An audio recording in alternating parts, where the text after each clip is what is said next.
এখানে আমরা যারা উপস্থিত হয়েছি এটা তাৎক্ষণিক।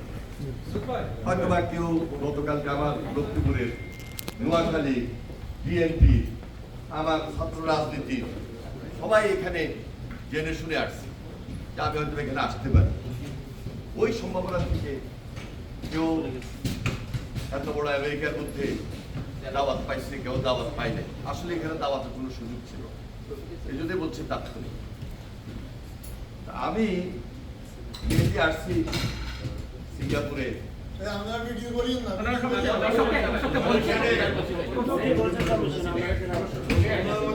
আমি সিঙ্গাপুরে দেখার জন্য বাংলাদেশে আমার ছেলের বিশেষ অনুরোধে একটা খেলার কোয়ার্টার ফাইনাল দেখার সে একটা সুযোগ পাইছে, ওই হিসাবে এখানে আসে। আমি যেহেতু রাজনীতি করি, আমার বাড়ি যেখানেই হোক না সারা বাংলাদেশের সঙ্গে আমার সম্পর্ক। বাংলাদেশের মানুষ যেখানে আমেরিকাতে আমাদের প্রায় কত 51টা 52টা স্টেট, 52টা প্রত্যেক জায়গায় আমাদের বাংলাদেশের লোক আছে, প্রত্যেক জায়গায় আমার বিএনপি লোক, প্রত্যেক জায়গায় আমাদের নোয়াখালীর লোক আছে। শুধু নোয়াখালীর আমন্ত্রণ দিলে যে সব জায়গায় যাবো তা তো না, আমার বিএনপির আমন্ত্রণ তো আগে রক্ষা করতে হবে। যারা নোয়াখালীর লোক ওরা আবার বিএনপির প্রতি দুর্বল বেশি, বিএনপি করে বেশি। যাই হোক, আমাদের বিএনপির নেতা গিয়াস ভাই ছিলেন আমার দীর্ঘদিনের সম্পর্ক। আমি যখন ফার্স্ট আমেরিকায় আসছি তখন এই ছাত্রদল নেতা হিসাবে আমাদের সঙ্গে জামান ভাইদের সঙ্গে এত ঘনিষ্ঠতা। তারপরে আমাদের হিন্দু সাহেব হইল আমাদের কেন্দ্রীয় কমিটির আমাদের মেম্বার হিসেবে আছে দীর্ঘদিন, সম্রাট ভাই দীর্ঘদিন থেকে আমাদের সঙ্গে তিনজন আমাদের আমেরিকার মধ্যে কেন্দ্রীয় কমিটিটা আছে। হয়তো আরো অনেকেই পাওয়া ছিল, ভবিষ্যতে হয়তো বা পাবেন। সবচেয়ে বড় যে জিনিসটা আমি এখানে আসি বুঝলাম বা আমার যতটুকু জানা ছিল যে এখানে আমেরিকা বিএনপির কমিটি নেই, এখানে সম্ভবত স্টেট কমিটি আছে।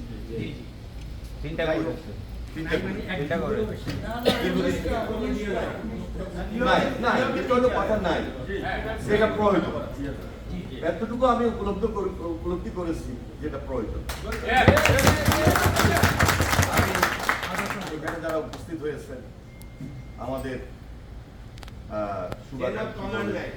বিএনপি আমার না না সংগঠন যখন থাকে, কমিটি যখন থাকবে তখন চেইন অফ কমান্ডটা বেশি। আমি বলেছি যে এখানে কমিটিটার বেশি জরুরি দরকার ছিল। তো যাই হোক, উপস্থিত সবাইকে আমি আন্তরিকভাবে মোবারকবাদ দিই। আমি কিন্তু ওইখানে যেয়ে বসতে পারতাম, আমি ওইখানে বসি নেতাদের একটা কম্পিটিশন আমি রাখতে পারি, তার কারণে আমি বসি নাই। সরি, সবাই তো একসঙ্গে মিলে খবরটাকে সাজাতে চাই। যাই হোক, কেউ খুশি কেউ বেজার হইবে না। এটার ইন্টারেস্ট হলো যে আমরা সবাই বাংলাদেশী, আমরা এখানে সবাই বিএনপি লোক, আমরা সারা বাংলাদেশের লোকরাই এখানে উপস্থিত আছি। আমি যেহেতু তাৎক্ষণিকভাবে আসছি, তাৎক্ষণিকভাবে আমার এই হয়তোবা নোয়াখালী লক্ষ্মীপুর দুই একজন বিশেষভাবে অনুরোধ করছি একটু খাওয়ার একটা আয়োজন করি। তা আমি তাদেরকে বলছি ঠিক আছে, আনুষ্ঠানিকতা বাদে যদি কোনো অ্যারেঞ্জ করা যায় তাহলে আমি এখানে আসবো। তা আমাকে অনেকেই টেলিফোন করতেছে, যেই টেলিফোন করতেছে আমি বলতেছি আমি সিরাজি হোটেল এখানে আসতেছি, যদি সুযোগ থাকে 3টার ভিতরে আসার জন্য, হয়তো আপনাদের গেস্ট আরো বাড়বে, যারা আয়োজন করছে তাদের খরচও বাড়বে। এখন বাংলাদেশের রাজনীতি সম্পর্কে আপনারা সবাই জানেন, আমেরিকা বাংলাদেশ খুব কাছাকাছি, খুব দূরে না, একদম হাতের মুঠের মধ্যে সব। আমাদের একটা অত্যাচার নির্যাতনের মধ্যে আমরা ছিলাম, এখান থেকে আমরা বের হয়েছি আপনাদের অক্লান্ত পরিশ্রম, আপনাদের ত্যাগ, সবকিছু মিলে প্রবাসীতে যারা আছে, প্রবাসী যারা আছে, শুধু আমেরিকায় না, আমেরিকার বাহিরে যে সমস্ত দেশ আছে, সবাই আন্তরিকতার কারণেই তো আজকে আমরা একটা ইউনাইটেড বাংলাদেশ, নতুন বাংলাদেশ গড়ার স্বপ্ন নিয়েই আমরা মাঠে নেমেছি। নির্বাচন হয়েছে, নির্বাচনে বাড়ি গিয়েছেন, যারা বাড়িতে যেতে পারেন নাই তারা এখানে বসে আপনার সমর্থন দিয়েছেন, আপনার সহযোগিতা করেছেন, এবং যার বিনিময়, যার ফলশ্রুতিতে আজকে তারেক রহমানের নেতৃত্বে নতুন বাংলাদেশ স্বপ্ন আমরা। তারেক রহমান সম্পর্কে তো আমি আপনাদের সামনে বেশি বলার প্রয়োজন নাই, দৃশ্যমান। কি করছেন উনি, কি করবেন উনি, তার পরিকল্পনা কি, সবকিছু এই যুগে, এই আমলে, এই কাছে বসে আপনারা দেখতেছেন। আমি বাংলাদেশে বসে ওনার পাশে কি করতেছি সেটাও দেখতেছি। সুতরাং গতকালকে আমার এক ভাই যখন বলল যে আমাদের এখানে কমিটিটা খুব প্রয়োজন, আমি নিজেও এই জন্য কখনোই বলতে আসলে কমিটি দরকার। কমিটির পাশাপাশি তারেক রহমান অনেক চিন্তা নিয়ে আগে গেছে, টোটাল বাংলাদেশটাকে নিয়ে ওনার পরিকল্পনা। এমন কোন সেক্টর নাই যে সেক্টরটা নিয়ে গত 3 মাস 4 মাস উনি বসেন নাই। প্রত্যেকটা ডিপার্টমেন্টকে তিনি নিজে একবার, দুইবার, তিনবার একদম রাউন্ড টেবিল সিস্টেমে বসে প্ল্যান কি, কাজ কি, ভবিষ্যৎ কি, লক্ষ্য এখন কি করব, সবকিছু রেডি করে আমাদেরকে মাঠে ওইভাবে কাজ করে নির্দেশ দিয়েছে। নিজেও করতেছেন। আপনি দেখেন ডে 1 থেকে তারেক রহমান সাহেব 5 ঘন্টা 10 ঘন্টা শুধু অফিস করে, 15 ঘন্টা 20 ঘন্টা পর্যন্ত করে। সকাল 9টার আগে অফিসে যান, আমরা সকাল 9টার আগে যে অফিস শুরু করি। ফিল্ড ওয়ার্ক আমাদেরকে টাইমলি করতে হচ্ছে, এবং ফিল্ডে কোন মন্ত্রণালয়, কোন মন্ত্রীর কি কাজ, সেটা কিন্তু উনি দেখভাল করতেছে। ইতিমধ্যে অনেকগুলো পরিবর্তন আপনারা লক্ষ্য করেছেন। প্রথম পরিবর্তন যদি বলি মাইন্ডসেট, সেটা হলো বড় পরিবর্তন, যে না, তারেক রহমানের নেতৃত্বে মানুষ আশার আলো দেখতেছে, এটা হলো সবচেয়ে বড় পরিবর্তন। এবং ম্যানার কাকে বলে, কি জিনিস, একটা টিস্যু নিচে পড়ে আছে, টিস্যুটা উঠে উনি রাখতেছে, পরবর্তীতে উনি সেটা ডাস্টবিনে ফেলতেছে বা যেখানে ফেলার ওখানে ফেলতেছে। এই যে জিনিসগুলো বাংলাদেশে, এগুলো অনেকদিন থেকে নাই। একজনের সঙ্গে আমি একজন কথা বলি, এই যে 2টা নেতা 3টা নেতা আমরা বসবো, 3টা কর্মী আমরা বসবো, কে সিনিয়র কে জুনিয়র, এটা নিয়ে একটা কম্পিটিশন তৈরি, কে বসবো কোথায় বসবো, এটা নিয়ে একটা কম্পিটিশন তৈরি। এখান থেকে আমাদেরকে বাইরে হয়ে আসতে হবে।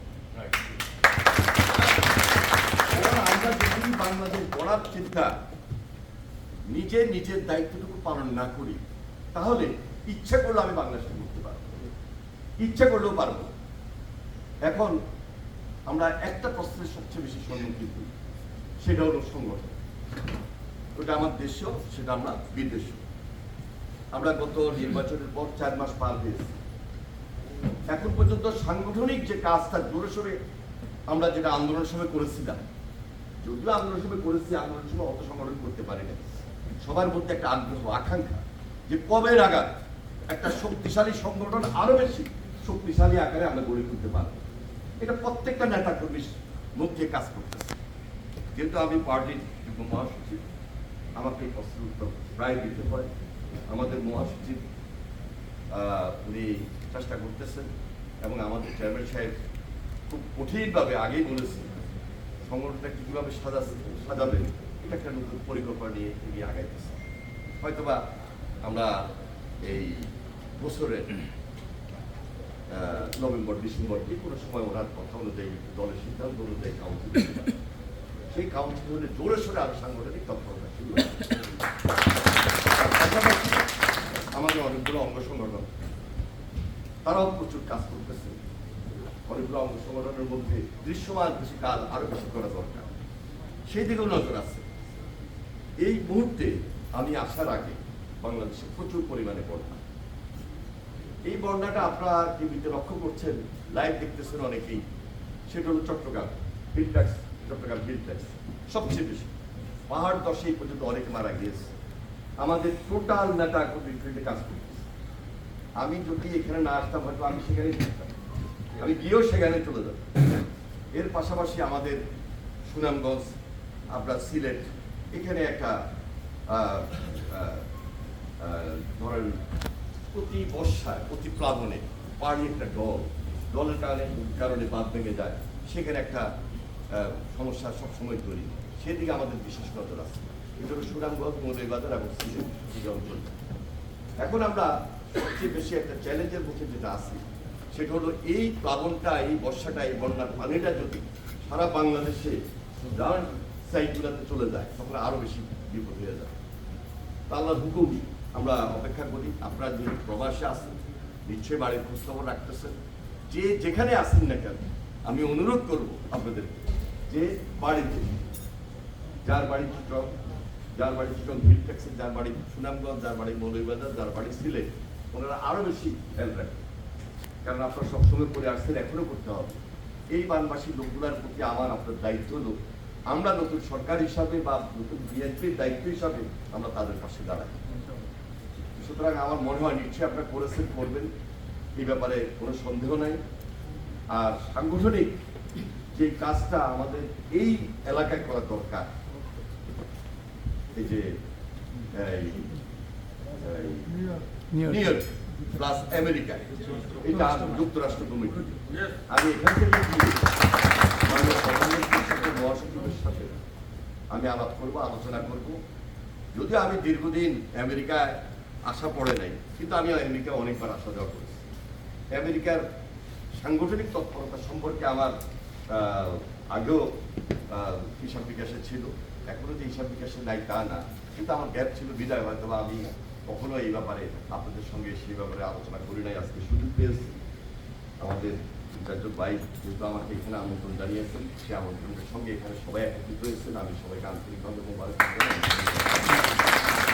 এই কমিটিটা যারা খুব গুরুত্বপূর্ণ, অথবা এখানে অঙ্গ সংগঠন বলতে যেটা দরকার খুব বেশি, কারণ এখানে বাংলাদেশের রাজনীতি অনেক হিসাব বিকাশ আছে। যারা বিচারক, যারা বাংলাদেশ থেকে পালিয়ে এসেছে,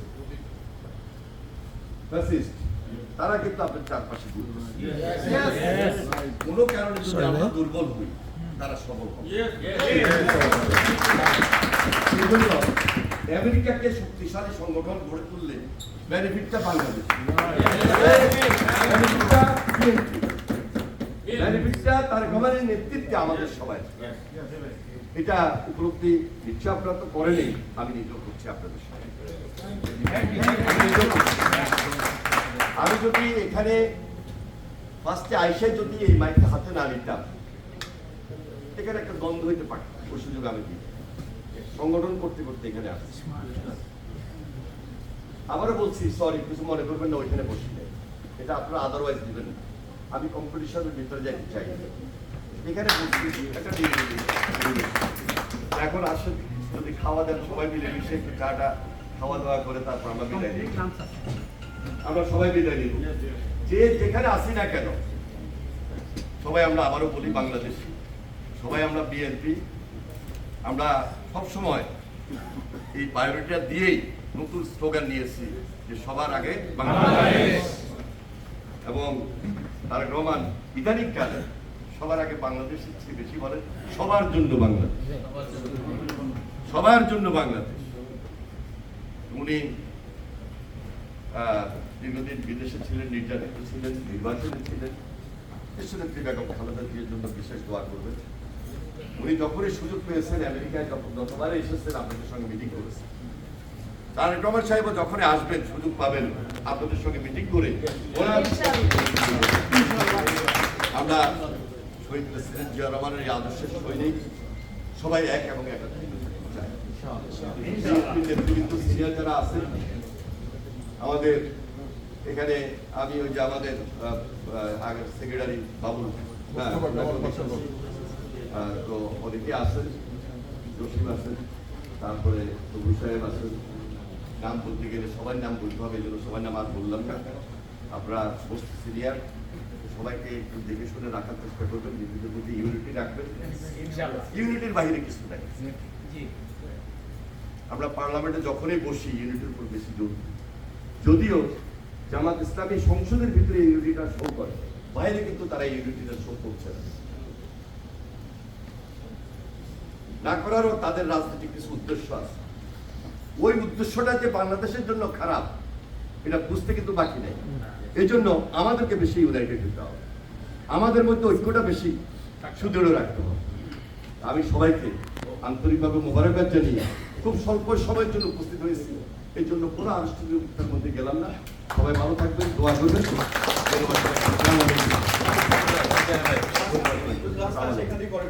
ধন্যবাদ।